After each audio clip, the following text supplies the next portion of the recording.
When you think about racial equality and civil rights, which political party comes to mind? The Republicans or the Democrats? Most people would probably say the Democrats, but this answer is incorrect. Since its founding in 1829, the Democratic Party has fought against every major civil rights initiative and has a long history of discrimination. The Democratic Party defended slavery, started the Civil War, opposed Reconstruction, founded the Ku Klux Klan, imposed segregation, perpetrated lynchings, and fought against the Civil Rights Acts of the 1950s and 1960s. In contrast, the Republican Party was founded in 1854 as an anti-slavery party. Its mission was to stop the spread of slavery into the new Western territories with the aim of abolishing it entirely. This effort, however, was dealt a major blow by the Supreme Court in the 1857 case Dred Scott versus Sandford. The court ruled that slaves aren't citizens, they're property. The 7 justices who voted in favor of slavery, all Democrats. The 2 justices who dissented, both Republicans.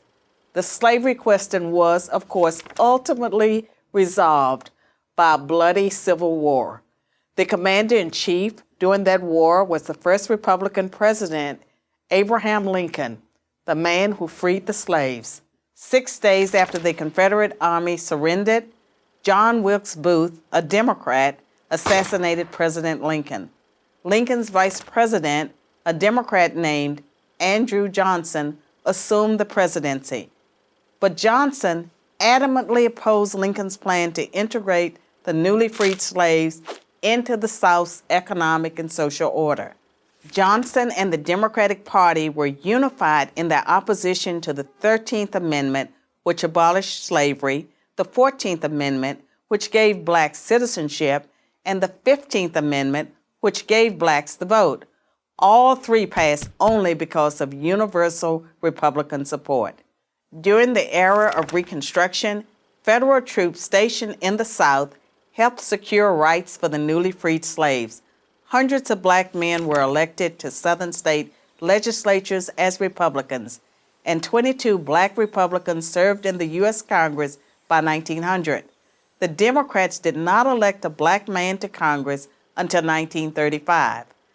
But after Reconstruction ended, when the federal troops went home, Democrats roared back into power in the South. They quickly reestablished white supremacy across the region with measures like black codes, laws that restricted the ability of blacks to own property and run businesses, and they imposed poll taxes and literacy tests used to subvert black citizens' right to vote. And how was all of this enforced?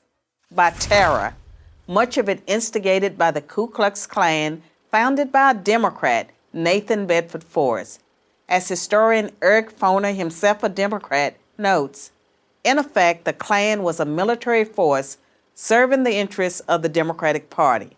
President Woodrow Wilson, a Democrat, shared many views with the Klan. He resegregated many federal agencies and even screened the first movie ever played at the White House, the racist film, The Birth of a Nation, originally entitled The Klansman.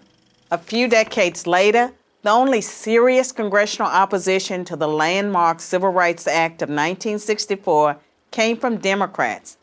80% of Republicans in Congress supported the bill, less than 70% of Democrats did. Democratic senators filibustered the bill for 75 days until Republicans mustered the few extra votes needed to break the logjam. And when all of their efforts to enslave blacks, keep them enslaved, and then keep them from voting had failed, the Democrats came up with a new strategy. If black people are going to vote, they might as well vote for Democrats, as President Lyndon Johnson was purported to have said about the Civil Rights Act. I'll have them voting Democrat for 200 years. So now, the Democratic Party prospers on the votes of the very people it has spent much of its history oppressing. Democrats falsely claim that the Republican Party is the villain when in reality it's the failed policies of the Democratic Party that have kept blacks down. Massive government welfare has decimated the black family.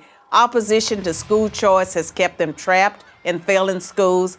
Politically correct policing has left black neighborhoods defenseless against violent crime. So when you think about racial equality and civil rights, which political party should come to mind? I'm Carol Swain, professor of political science and law at Vanderbilt University for Prager University. Thanks for watching. To keep our videos free, click here.